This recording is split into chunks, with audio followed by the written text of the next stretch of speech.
Greetings from Hopalong Hollow. This is Jerry, and we are back in part 2 for the Victorian Herb Garden.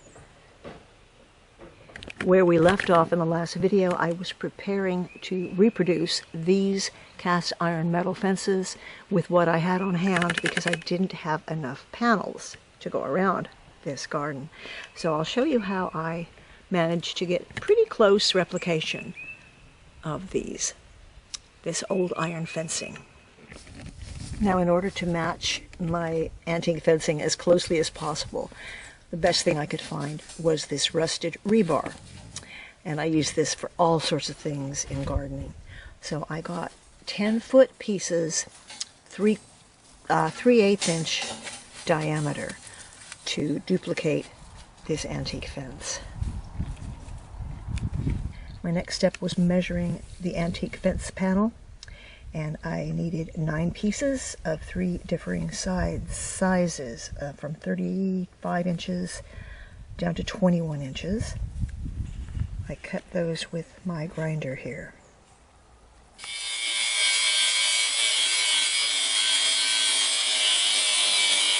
I have the makings for 3 fence panels and 1 very small gate. And I still have a lot of rebar left over if I want to make some more. But I think this is all I need for the herb garden. So now I am going to weld these together, but I don't have a welder, so I'm going to use something else. $12 for the package of the tubes of welding, JB Weld. If you don't have a welder in the family to put a real weld on there. The next thing that I needed for this project were the antique looking finials. And I was able to find them with a little bit of searching. I was able to find these shiny new cast iron finials that fit right on top. Except that they have a square hole instead of a round one. But nothing that a little welding can't fix. So these will go on the top. The only problem with them is they don't quite match because they're so shiny looking. But we can remedy that quite easily using a method of putting rust on with vinegar, hydrogen peroxide, and salt. So now we are going to age these finials. And the first thing I'm going to do is pour some vinegar on top of them. This is going to be absolutely, let me take one of them out just so you can see the before and after. I'll cover these with vinegar. I'm just going to let them sit for a little while. They're completely covered. You can see already something's happening.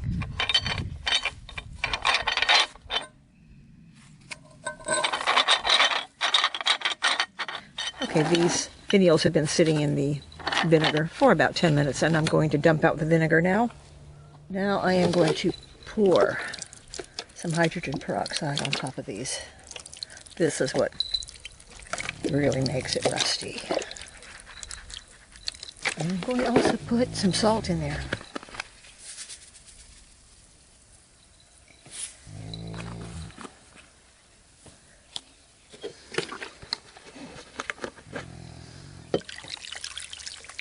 Now I'm going to let that sit for a while.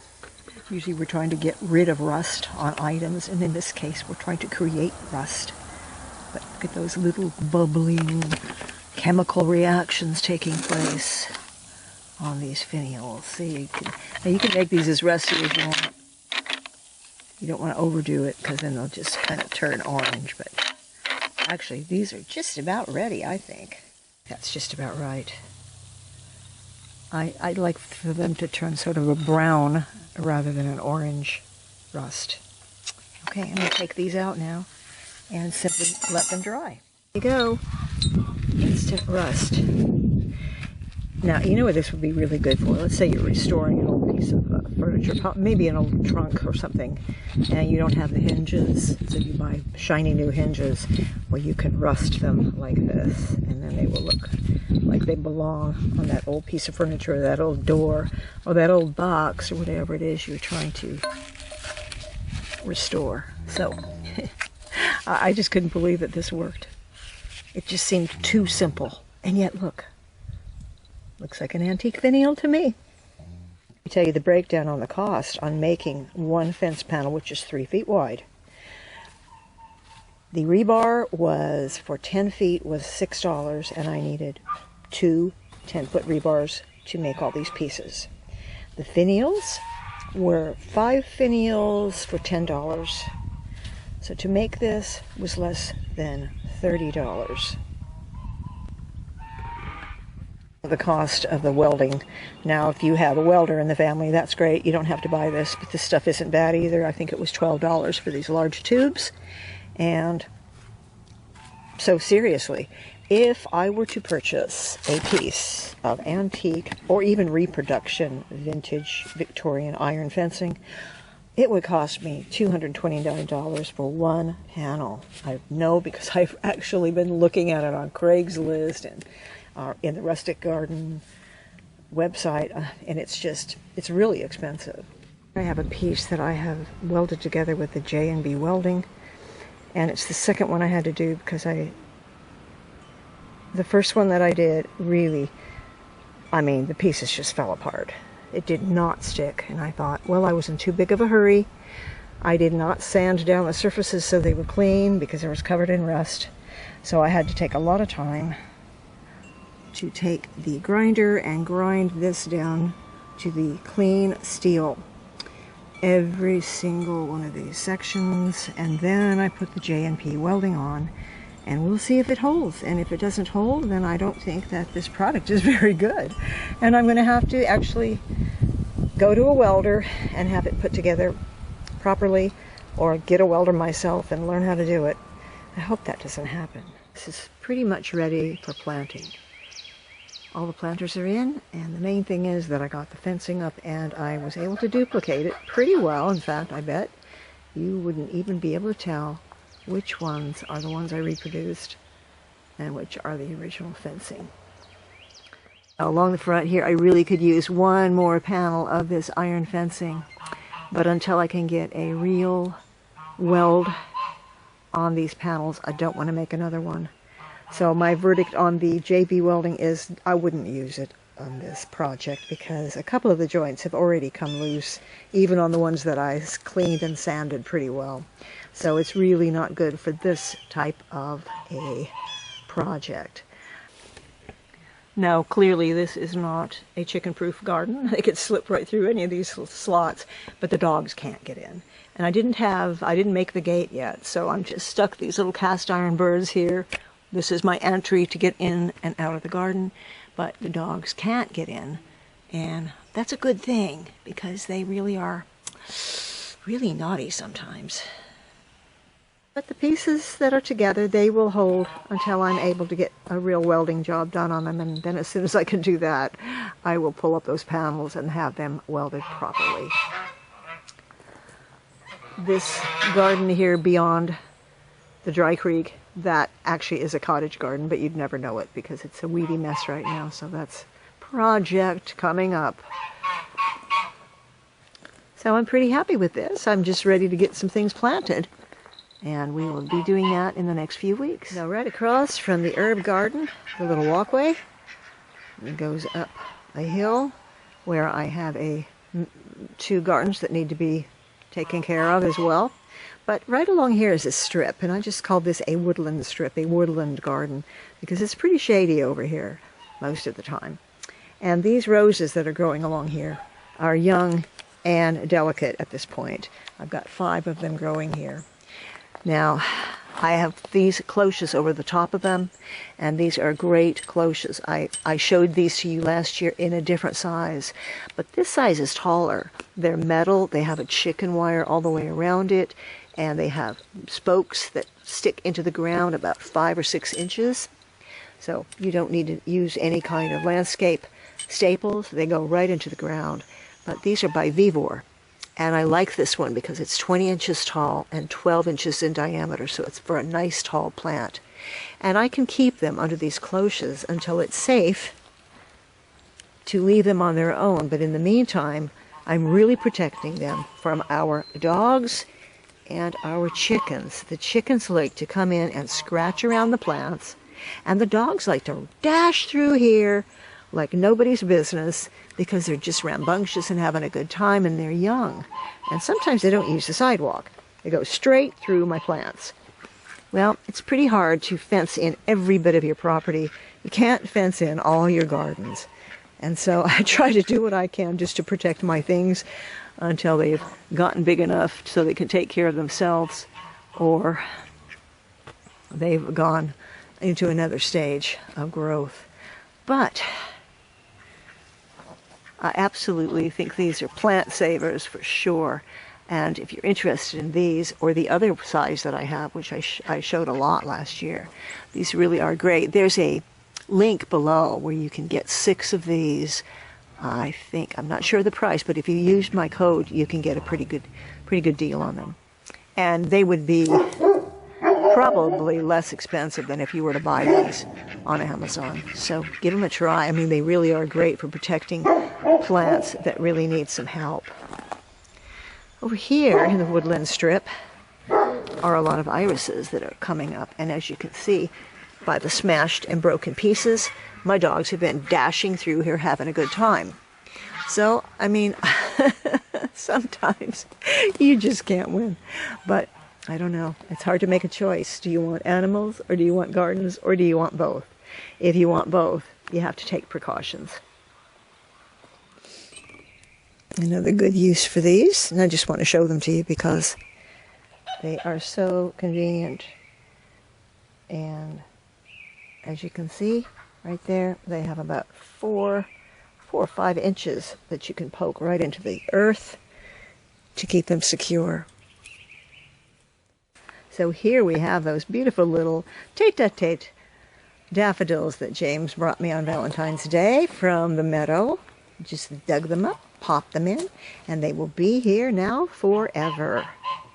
Now along the back of the pergola and the herb garden, I had a big space, which I also didn't have any fencing for, so I built a twig fence. And I want to do these twig fences because you can plant vines growing up those sticks. Actually, it's a stick fence. And that, I like it. It's pretty much in keeping with this garden. In keeping with the wattle raised baskets and the rusty iron and the moss covered urn and the old bricks and all the stone.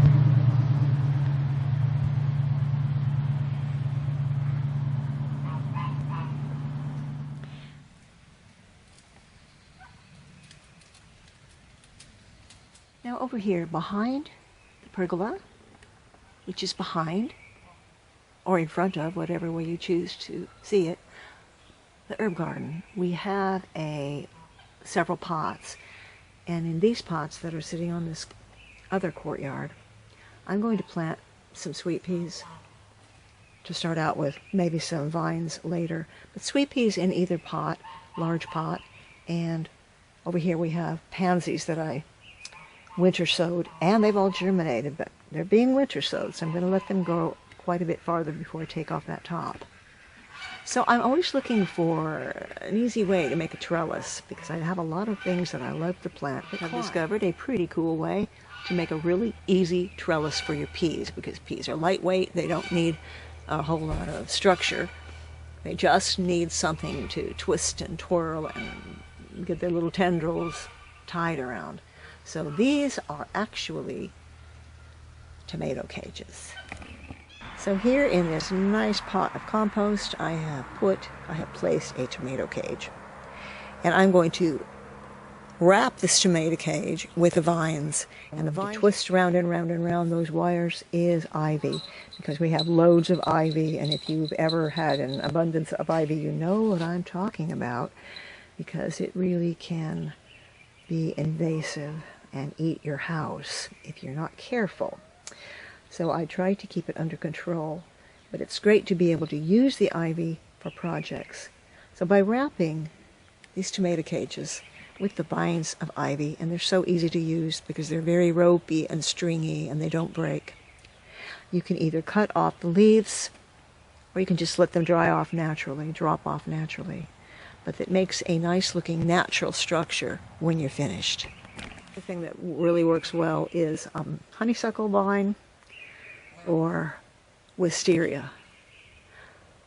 Whatever you've got an abundance of is going to work pretty well in twisting and turning all around and giving yourself a really rustic looking and natural looking trellis.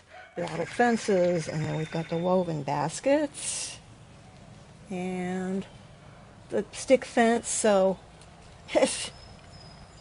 it's pretty natural. These don't need a really strong structure. They're pretty lightweight, but they do need a lot of things to twist their little tendrils round and round. So I'm going to add a couple more sticks down here in the bottom for them to climb and pop my soaked pea seeds right into this pot today. Okay, so here we have some very easy trellises for your sweet peas or any other lightweight vine that you might want to put in. I've already planted the peas in here, Spencer ruffled sweet peas and Perfume Delight sweet peas. So we'll see how they do, and it's a pretty good spot for them. If they want to go even taller than these trellises, they can certainly climb up that pergola. I would welcome them climbing over the wisteria. I truly would. So that's about it for this week's video, and it's about all I can do in the herb garden at this point. There will be some seed going in soon and some young plants. But for now, until next week, this is Jerry. And in the next video, I will be showing you some really interesting seed storage ideas. And we'll be planting a seed from a very special place. Can't wait to show you. See you next time. Bye-bye.